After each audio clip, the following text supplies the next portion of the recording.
Main systems on. Main engines. 1, 2, and 3. All systems go. 5, 4, 3, 2, 1. Blast off! Hi, I'm Danny Boyd, and this is CinemaStix, a celebration of film and film form. So tell me if you get this. You're watching a movie from when you were a kid, a movie you loved, that you would watch again and again and admire before you had any notion of good form, because for some unknown reason, you had convinced yourself that this movie was something special. And now, looking back with wiser eyes, you realize you were absolutely right. Nice job. For me, that film is The Iron Giant, and it was one of the last great American hand-drawn animated pictures. Our next movie is a full-length animated feature from acclaimed writer-director Brad Bird of The Simpsons fame. It's based on a children's book by British poet laureate Ted Hughes. The Iron Giant tells the story of a friendship between a young boy and a giant robot. That is a tree. Rock. Tree. Get it? That's right! By the mid-1990s, every studio in Hollywood was looking to emulate the success of Disney feature animation, and that of course included Warner Brothers, who had just acquired a young animator by the name of Brad Bird. Very happy to have you all here. I think you're gonna have a blast. This guy is Superman. Sure, he's famous now, but he started off just like you. Crash landed on Earth, didn't know what he was doing. I sort of ran into it at Warner Brothers. It was actually brought there to be developed as a musical, kind of a rock musical by Pete Townsend and Des McAnuff.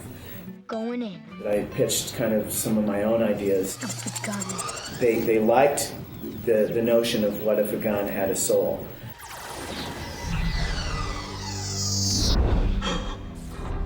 Get back! But you have feelings, and you think about things, and that means you have a soul. And souls don't die. This time I am pretty sure. But while Warner Brothers might have liked Bird's ideas, they didn't make it easy. Seen before. On The Iron Giant, Brad Bird was given a third of the budget and half the time of typical feature animation. Disney had 5 years, he had 2.5. Plus, most of the top talent was already working for Disney and DreamWorks, leaving Bird with whoever was left. Young artists, retired animators, the outcasts, the rebels, the troublemakers. You were never out there alone. Sorry, kid. I didn't really see anything. But if we don't stick up for the kooks, who will? Is my son bothering you, sir? For most directors, cutting an animation team's time in half would mean an impossible task. But not these guys. Hand-drawn animation is one of the all-time labor-intensive art forms, 1 frame at a time, 12 frames per second, for 90 minutes. As producer Alison Abate put it was like running a marathon race where you're sprinting the whole way. But in return, Brad Bird was given more creative freedom to make his movie than any director at Disney ever had. In these violent days I wanna. And just to put it in context, Tarzan started a year before us, and they'll be finished with animation in 3 weeks. with 40 more animators. Thanks for the scrap, Floyd. Sorry I can't pay you more, but it's got this this large bite out of it. That's why I'm selling it. It's got a large bite out of it. We could have done this. Peter's from Mars. You know, I don't want to have any apologies or excuses for this thing at the end of it. I honestly think that we can kick royal ass and totally stand right up next to Disney with, a lot less money and time and just go, we're here and deal with us. I'm Superman. But working on such a strict budget meant there could be no mistakes. If you mess up during the animation process, then you won't have time or money to fix it later on. So to avoid this, Bird and his team did something new. They pioneered moving story reels by feeding individual storyboarded frames into a burgeoning little program called Adobe After Effects. This allowed the team to quickly animate a previs version of the film in a way no one in the industry had ever seen before, to figure out what was working and what wasn't. I guess that would be okay to eat. It's been there for months. He can't say a lot of words yet, but he understands things pretty good. I am not a gun. I wouldn't be afraid. I'd say, yeah, we're PG. That's what we are. We're Warner Brothers, you know? There's Disney, and we're Warner Brothers. You know what I mean? I am a real fan of animation that tries to move in new directions. I love the Disney traditional animated films, but I also like a film like this, which is really telling a story. No little sidekicks, no little songs, no little dancing teacups.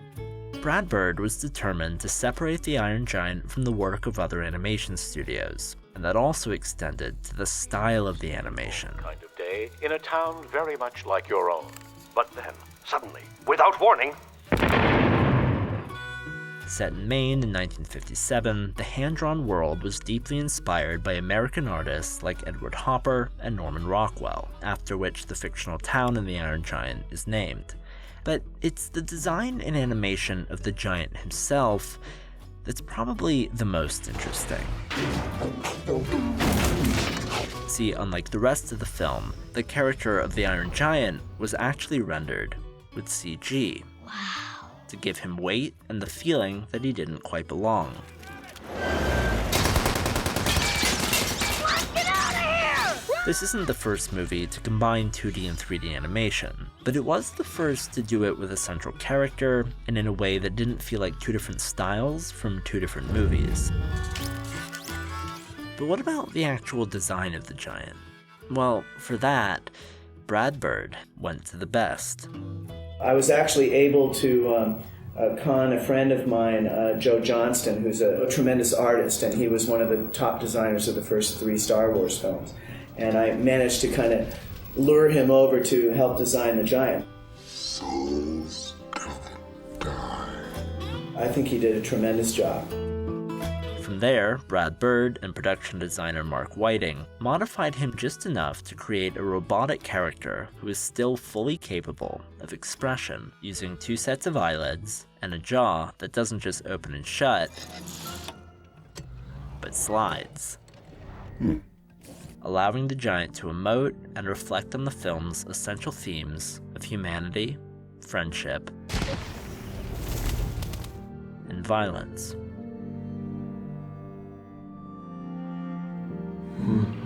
It's dead. Well, I think that we tried to make something that was an emotional film, and there's always a risk when you do that you're going to be caught doing it, and that you're going to fail because you're kind of wearing your heart on your sleeve. But we wanted to take those risks, and we believed in it, and fortunately, the film has stuck around. I think film critic Drew McQueenie put it best when he said, "The Iron Giant is not a film that people like casually. It is a film that people love dearly, and the people who have seen it share it with the people who haven't. This is what The Iron Giant is to me, and the reason, if you had yet to discover it on your own, I'm very proud to have been able to share it with you today. As always, I'm Danny Boyd. Thank you so much for watching." We need to shut the curtain. Mark it. Today's video was brought to you by Mubi, a curated streaming service that I use all the time. Mubi is dedicated to elevating great cinema from all across the world, from iconic directors to emerging auteurs. On Mubi, there's always something new and amazing to discover, and that's because each and every film is hand-selected by a team of curators, real people, giving you access to the best of cinema at your fingertips, streaming anytime, anywhere. And right now, in the US, Mubi is streaming one of my favorite animated films ever, The Triplets of Belleville. It's an absurd, eerie, brilliant animated feature film about a woman who travels across the Atlantic in a paddle boat with her dog to rescue her grandson from the French mob, who operate in a bizarre, fictional New York City. The story is told almost entirely through visual language, so if you're looking for more examples of unique animation styles in film, this, to me, is the place to start. And you can watch it or anything else streaming on Mubi for free with an extended 30-day trial if you go to mubi.com/CinemaStix. That's mubi.com/CinemaStix for a whole month of great cinema for free.